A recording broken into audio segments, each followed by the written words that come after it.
Have you ever walked away from a conversation thinking, "I shouldn't have said that"?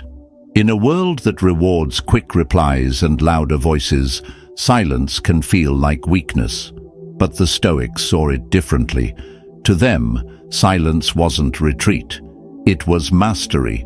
A disciplined mind doesn't rush to speak. It observes. It listens. It waits. Imagine standing in the middle of a storm. Everyone is shouting, defending, reacting. But there you are, calm, still, unmoved. That is the strength of silence. It's not about hiding your voice. It's about choosing when your voice truly matters. Today, we explore 7 moments when silence isn't just wise. It's powerful. Moments when holding back protects your peace, sharpens your focus, and shows true strength. You might recognize yourself in more of them than you think. And the last one? It's something most people overlook. But once you understand it, it will change the way you handle conflict forever. So stay with me. Reflect. Observe. This might be the quiet lesson you've been needing. Number 1. When emotions are controlling you.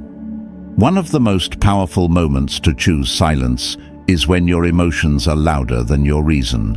We've all felt it, that sudden rush of anger when someone says something unfair, or that sting of hurt when we're misunderstood. The instinct is to fire back, to defend ourselves, to prove a point. But in those moments, you're not speaking from wisdom, you're speaking from a wound. The Stoics understood this deeply. They taught that when we let emotions drive our actions, we surrender control. And nothing is more dangerous than words spoken in anger. They often hit harder than intended and land where they weren't meant to. Once spoken, they can't be unsaid. You might win the moment, but lose something far more important: trust, respect, or even your own inner peace. Epictetus once said, "No man is free who is not master of himself." Staying silent in a storm of emotion isn't weakness, it's strength under pressure.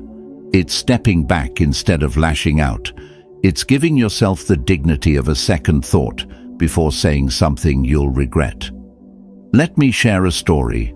A man I once met, let's call him Marcus, worked under a manager who often criticized him unfairly, sometimes even in front of others. After a tough week, Marcus found himself publicly called out for a mistake he didn't make. The room was silent, all eyes on him. His fists clenched, his heart raced.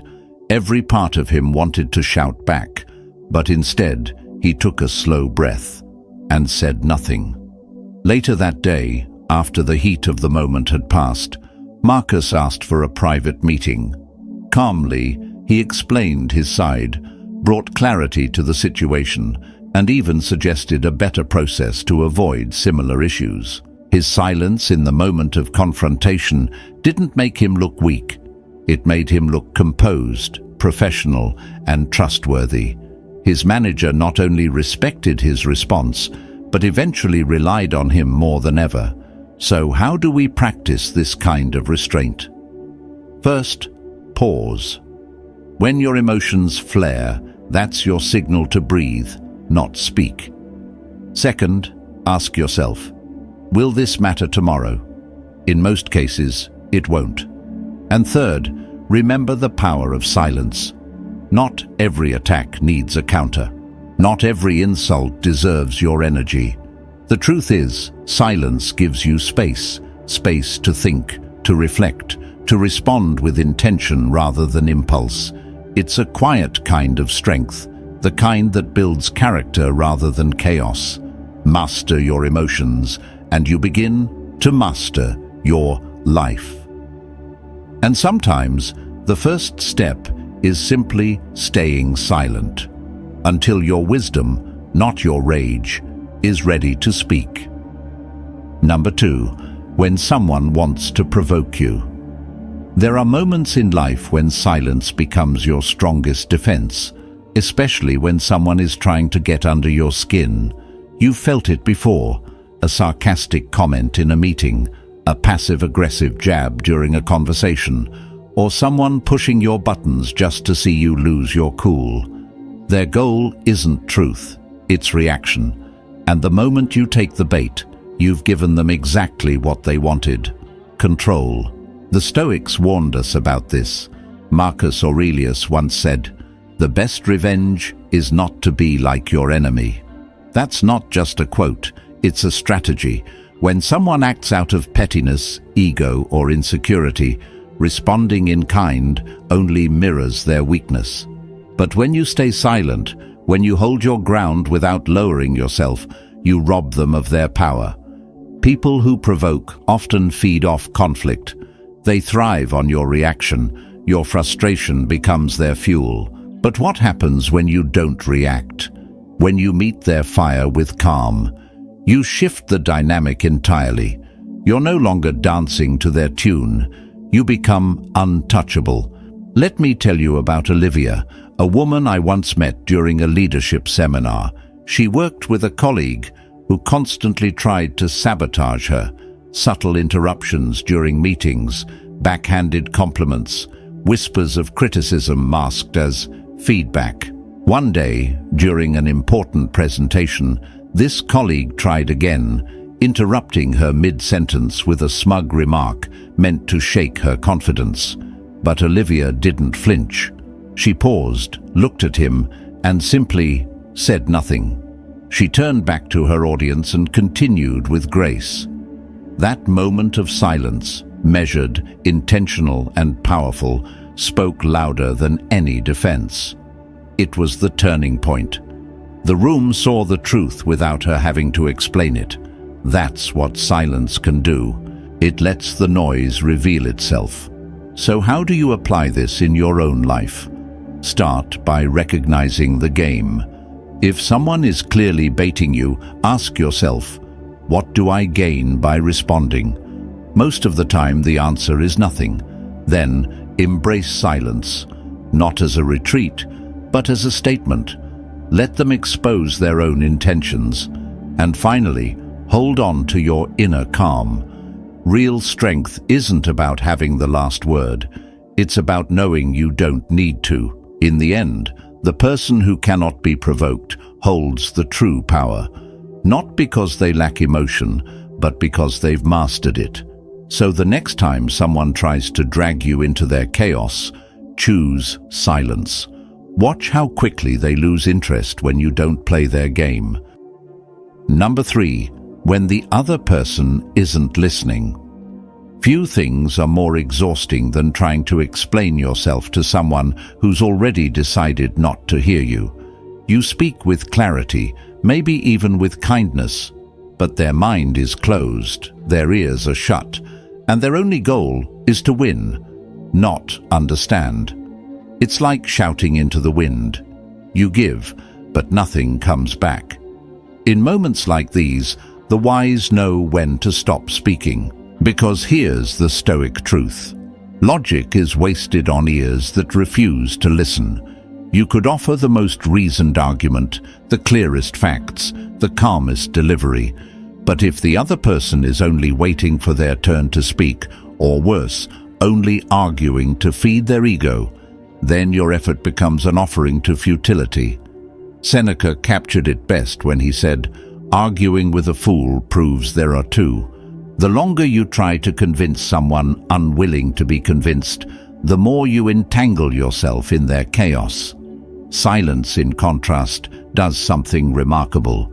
It reveals the futility of the situation without you needing to say another word. I remember a story from a friend. Let's call him Theo. He found himself in a heated workplace debate with a colleague who was absolutely convinced of a false claim. Theo, being well prepared, calmly presented his points.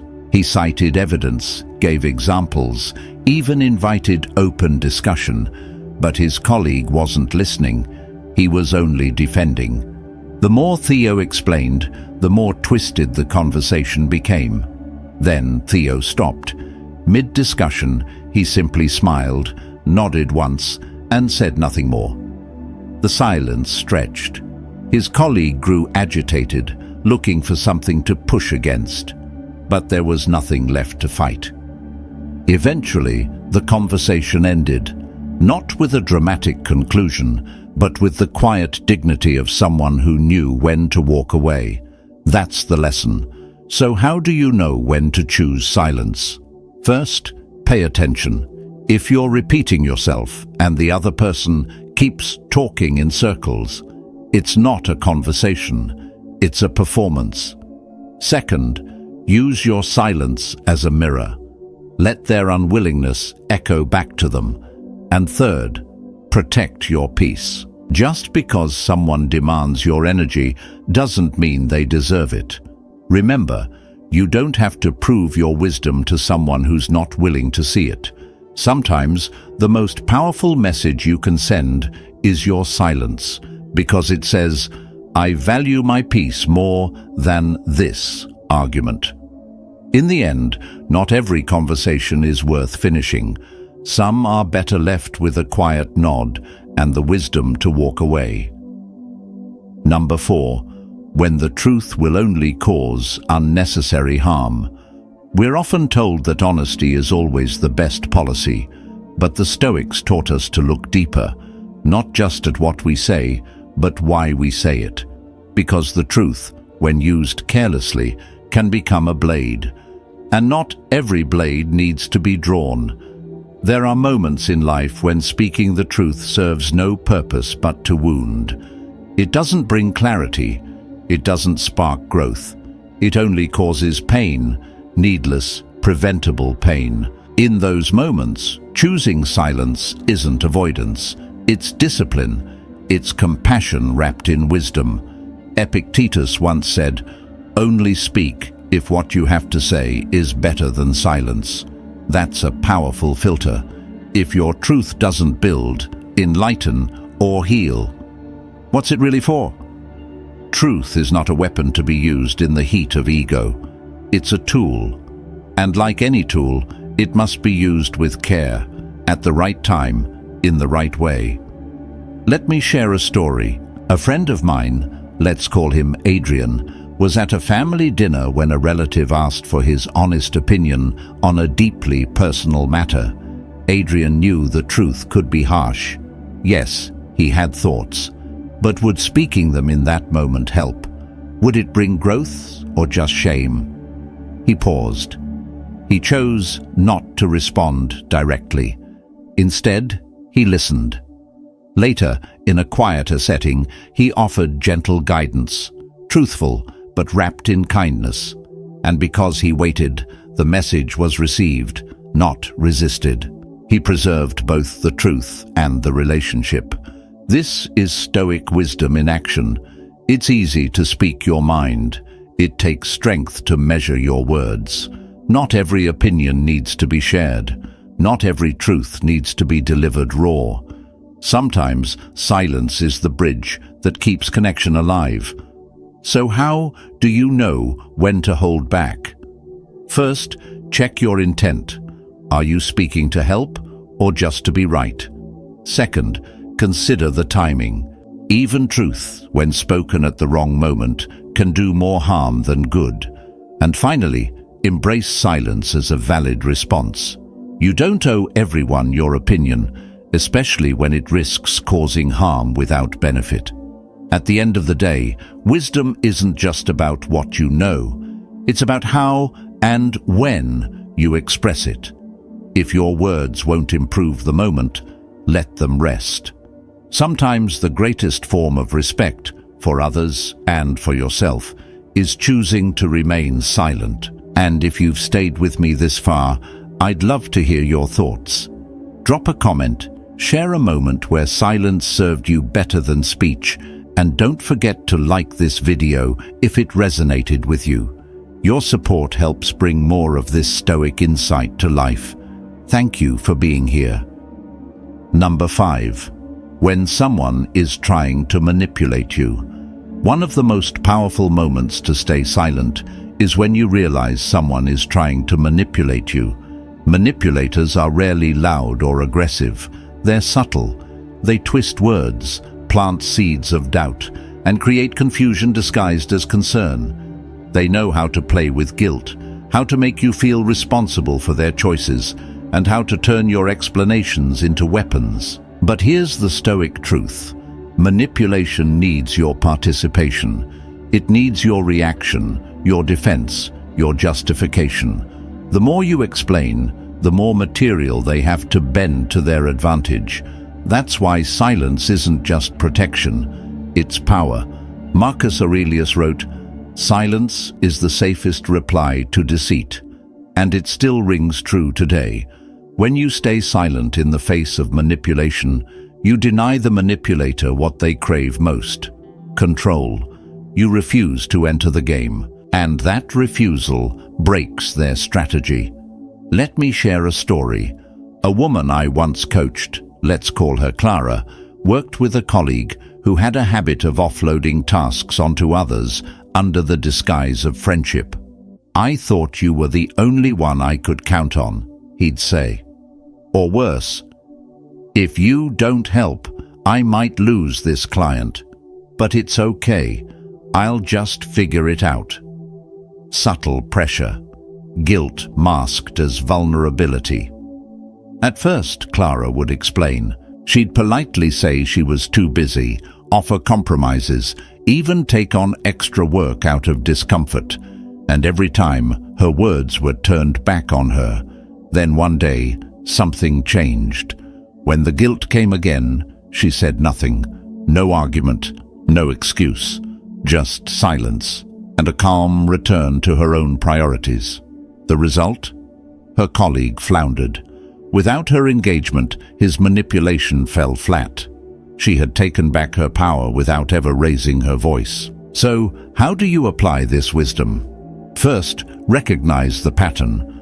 If someone constantly makes you feel guilty or shifts blame onto you, pause. Ask yourself, is this about fairness or control? Second, resist the urge to explain. The more you talk, the more fuel they have. And third, let silence draw the line. It's not rude, it's a boundary. A quiet message that says, "I see what you're doing, and I choose not to play along." In the end, Stoicism teaches us that we can't control others, but we can control our response. When you stay silent in the face of manipulation, you reclaim your inner freedom. You protect your energy. You choose dignity over drama. So next time someone tries to twist your words or cloud your judgment, don't defend, disengage. Stay silent, stay grounded, and watch their illusion lose its grip. Number 6. When you need to observe first. One of the wisest moments to stay silent is when you're still gathering information, when clarity hasn't yet arrived and the full picture hasn't come into view. In today's fast-paced world, people rush to speak, to react, to stake their opinion first as if speed equals intelligence. But the Stoics would disagree. Wisdom doesn't rush. It waits. It watches. It listens. Here's the truth. When you choose silence before forming judgment, you create space for understanding. You resist the trap of assumption. You allow reality to reveal itself instead of forcing your version of it onto the situation. Speaking too quickly may feel bold, but more often, it reveals what you don't yet know. Epictetus said it best, "We have 2 ears and 1 mouth, so that we may listen twice as much as we speak." This wasn't just a clever phrase, it was a principle. Talk less, listen more. Observe deeply. The more you understand, the more powerful your words become when the time finally comes to use them. Let me share a story. A man I once worked with, let's call him Elijah, attended a high-stakes corporate meeting where 2 teams clashed over a critical decision. Everyone was chiming in, voices overlapping, opinions flying. Elijah, however, said nothing. He listened. He watched body language, noted key phrases, and picked up on tensions that others missed in their haste to argue. When the noise settled, Elijah spoke, not emotionally, not reactively, but with clarity and precision. He didn't just state his view, he brought insight that reframed the entire conversation. His silence had power because it was rooted in understanding. His boss noticed, and so did everyone else. From that point on, people listened when Elijah spoke, not because he talked often, but because when he did, it mattered. So how can you use silence as a tool for observation? First, resist the urge to jump in. Just because you have a thought doesn't mean it needs to be shared immediately. Second, listen with full attention, not just to words, but to tone, pauses, and what's left unsaid. That's where real information lives. And third, speak with intention. Say less, but mean more. Let your words carry the weight of thoughtful silence behind them. At the end of the day, silence isn't a lack of opinion. It's the sign of a mind that values clarity over noise. The wisest people aren't those who dominate the room. They're the ones who observe, reflect, and speak when the moment is right. So before you respond, take a breath. Before you judge, take a look. And before you speak, make sure you've truly understood. That's the Stoic path. That's the power of silence. Number 7. When peace is more valuable than winning. There comes a time when the wisest thing you can do isn't to prove your point, but to protect your peace. Life will give you countless opportunities to argue, to be right, to win the conversation. But before you step into battle, ask yourself, what will it cost me? Not every conflict is worth your energy. Some victories are hollow. They win you the moment, but lose you your calm, your relationships, or even your self-respect. The Stoics understood this well. They taught that the highest good isn't being right. It's being in control of yourself.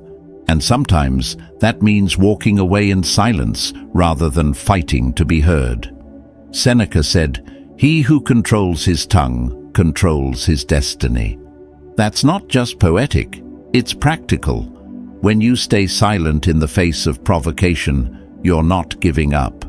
You're choosing what matters most, your inner stillness. You're refusing to let someone else dictate your emotional state. Let me tell you a story. A woman I knew, let's call her Elise, got into a tense argument with a close friend. It started with a simple disagreement, but quickly spiraled into personal jabs and defensiveness. Elise could have fought harder, could have won by out-arguing her friend. But in that heated moment, she paused. She took a breath and said nothing more. She let her friend have the final word and walked away, not defeated, but composed. Later, once the emotions had settled, they revisited the conversation calmly. Because Elise had chosen silence instead of escalation, the friendship survived. She hadn't lost the argument. She had won something far more important: peace and connection. So, how do you know when to choose silence over proving a point? First, ask yourself, will this argument improve my life or just exhaust me? If the answer is the latter, it's not worth it. Second, consider the long-term impact. Will this matter a week from now? A month? A year? If not, walk away. And finally, remember that real strength is quiet. It's not about having the last word. It's about knowing you don't need it. The truth is, the person who doesn't feel the need to win every argument is truly free. Free from ego, free from pointless conflict, free to invest their energy in things that actually matter. At the end of the day, peace is a choice, and silence is often the first step toward it.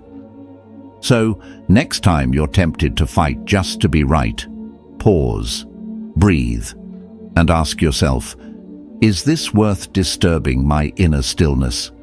If not, let go, because silence in that moment is the loudest proof of your strength. So the next time you're tempted to speak just to prove a point, pause and ask yourself, is this worth my peace? If the answer is no, choose silence, not out of fear, but out of strength. Because in a world that rewards noise, your calm is a quiet rebellion. Silence isn't about weakness, it's about wisdom. It's the mark of someone who knows their value doesn't depend on being right all the time. And if this message resonated with you, take a moment to like the video. It helps others find this calm too. If you're drawn to more timeless lessons like these, consider subscribing. There's much more to explore on this journey of inner clarity and quiet strength. Have a moment to share. Drop a quick "stay silent" in the comments. I'd love to know you're walking this path too. And remember, peace isn't found in winning every argument. It's found in knowing which ones are worth your voice. See you in the next video, where we'll dive even deeper into the wisdom that helps you live stronger, speak less, and stand taller.